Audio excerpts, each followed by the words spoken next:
ట్రాన్స్ఫర్మేషన్లో ఒక sub act ఇంకోటి ఏం జరుగుద్దంటే, in transformation there will be sanctification.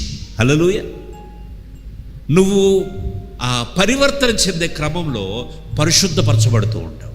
Sanctification is part of transformation. నీ జీవితంలో వచ్చే పరివర్తనలో పరిశుద్ధంగా మార్చబడటం అనేది ఒక క్రియ, దేవుడు చేసే క్రియ. నువ్వు పరిశుద్ధంగా చేయబడతావు. మనము పాపములను ఒప్పుకొని నెడల ఆయన నమ్మదగిన వాడంట. ఆయన మన ప్రతి పాపమును పవిత్రపరచును. ఏంటంట? ప్రతి పాపం, దుర్నీతి నుండి మనలను పవిత్రులుగా చేయును. ఆయన మనం కడుగుతాడు, శుద్ధి చేస్తాడు. పేతురు కాళ్ళు కడుగుతూ ఉంటుంటే ప్రభువు పేతురుని, అయ్యా నా కాళ్ళు ఎందుకు కడుగుతున్నావు? ప్రభు అన్నాడు, నేను నిన్ను కడగకపోతే నీకు నాతో పాలు లేదు అని అన్నాడు ప్రభు. Without sanctification there is no transformation. నీ జీవితము కడగబడకపోతే నువ్వు పరివర్తనలోకి మారలేవు.